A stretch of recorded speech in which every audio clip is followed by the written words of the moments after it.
Bell rolls is the reporter thrown into the secretive world of the Forex Super Model, where nothing is as it seems. Beware the techno monk, and steer clear of Professor Code and his two assistants. Give the senior trader a wide berth, and don't expect any sense from the risk manager.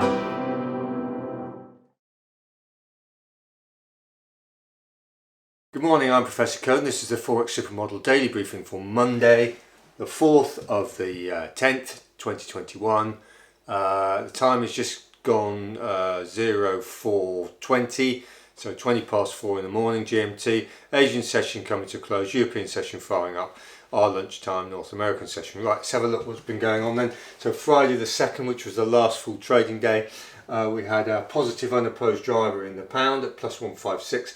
No backdoor flows, the opposing negative flows mainly coming out the dollar at minus 112, out the euro at minus 27, and the yen was the negative rock at minus 17, activity plus or minus 156. Last week, for context then, we had a positive opposed driver in the dollar at plus 289, front and backdoor flows mainly coming out the euro 231, out the pound at minus 190, and the yen was the positive rock at plus 172, activity plus or minus 421.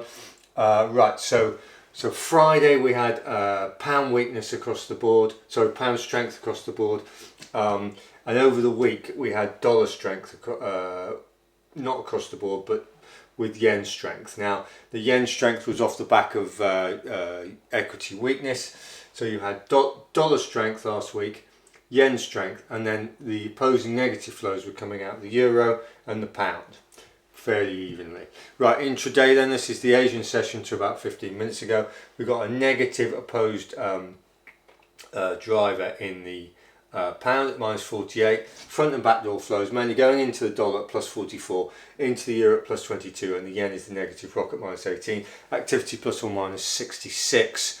Right, so we'll stop it there and write up the flows. Right, we've written up the flows then. So the euro is strong except against the CAD. The yen's weak except against the dollar and the New Zealand. The pound's weak except against the New Zealand. The Swiss is strong except against the euro. The CAD is strong except against the Swiss. The AUD is weak except against the pound, the yen and the New Zealand. The New Zealand is weak across the board. The dollar is strong except against the CAD, the Swiss and the euro. So what have we got? We've got New Zealand weakness across the board. And if you look at the strength, it's mixed. And it's predominantly euro strength except against the CAD, and the CAD is also strong except against the Swiss. So and the Swiss there is so we've got this like sort of mixed on the strength side, but the New Zealand dollar is fully weak. Right, what's going to knock it about? Well, today's a light day today. We've just got tier 2 US factory orders, and then we move on into Tuesday. We've got the AUD trade balance and rates decision, and we've also got the so that's Tuesday. Wednesday we've got the Reserve Bank of New Zealand rates decision, Euro retail sales, and the ADP employment change. So once you get ADP employment change on the Wednesday, you know it's NFP week. So the whole sort of focus of this week is going to be running into Friday's NFP. ADP will be sort of a taster, if you like, on Wednesday, and we've got these two rates decisions in the commodity currencies, the AUD and the NZD. And otherwise it's relatively light. So that's the sort of backdrop of it all. We're going to stop that there and write up the asset classes. Right, we've written up the asset classes then. So the dollar index basically was pumped up, it's come off, it's now 0.2 from the high. So it's come off roughly 20% from the modelled high. So still high, but it's come down. Gold in theory should like a slightly softer dollar, but it's still not even half marks gold yet. It's 0.4 from the floor. So below half marks. Oil has broken the resistance at the top, so oil is on a tear at the moment, so the oil market is strong. Wall Street, S&P Tech, they've all got the same sort of structure. They they've basically come off, they've bounced around, and now they're doing a slight recovery. Wall Street is 0.4 from the floor, S&P 0.38 from the floor, and the tech is lagging. It's 0.29 from the floor. So there you have it. So the tech is lagging behind roughly. S&P and Wall Street roughly in the same place. US 10-year and the bond, this is the price, remember, of the bonds. So you've got this fall off in prices originally, which means rising yields, and now we've got this bounce in price. So we've got falling yields both in the US 10-year and the bond. The US 10-year has bounced more. It's 0.38 from the floor, and the bond is 0.29, suggesting that that US yields are coming off quicker than euro yields, right? Which has a bearing on the euro dollar and other FX pairs. Right, so copper's been range bound. It's 0.42 from the floor. It's had a bit of recovery, but it's still soft. It's below half marks. And US steel is very soft. It's 0.14 from the floor, so it's really not taken off yet. So that's where we are. Let's just get rid of this and do the final analysis. As I said, this week is really is going to be about how the market reacts as we run into NFP, non-farm payrolls, and where we go from there. So let's just remind ourselves of last week's flows. So last week we had a strong dollar driving.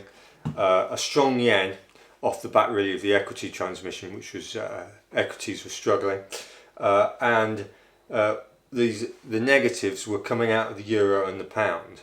Now Friday, which was the last trading day, we had pound strength, so you had a reversal of the weekly flows, and you had dollar weakness and a little bit of yen weakness, but not much. Yen was the negative rock.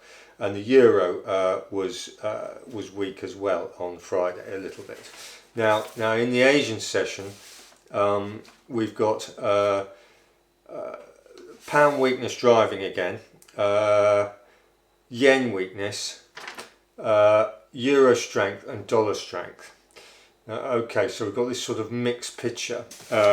Right, so if you look at so the dollar, euro, yen and the pound, just grab that again. It looks like the euro and the yen have switched places. So the euro is starting to do that, and the yen is starting to do that. So you've got potential for a positive on the euro and a negative on the yen. And obviously the yen is tied up with equity to quite a large extent, and you've got FX. And if you look at the commodity currencies, you've got full weakness in New Zealand at the moment on the Asian session. New Zealand's got this extra lockdowns with the COVID, but you've also got this rates decision. Remember, you've got AUD and New Zealand coming into rates decisions, so that's for context. And the AUD is weak except against the pound and the yen, and the New Zealand, obviously the New Zealand being the weakest. So that's something to bear in mind. So it's difficult at the moment because we've got a light day today and the market can be pushed around. You're going to get some outsized moves sometimes, but really you're looking at this euro yen transmission. That's going to be the focus for today, and we're expecting some sort of situation like that in the flows.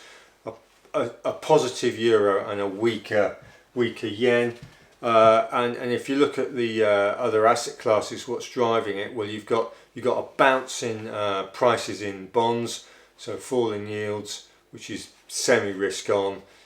You've got weak commodities though, except oil.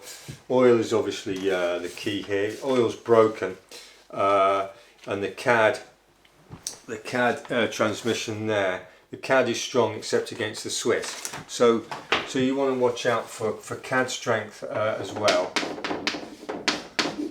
off the back of oil.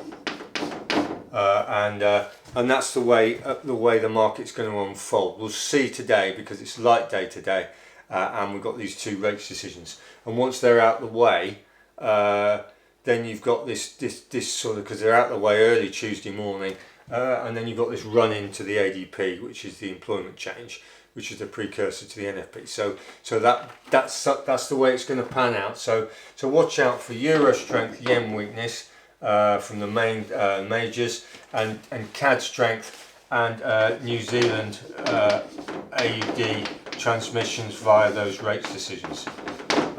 So that's the best we can do for you. We'll see how it goes, and thanks for watching. See you again tomorrow.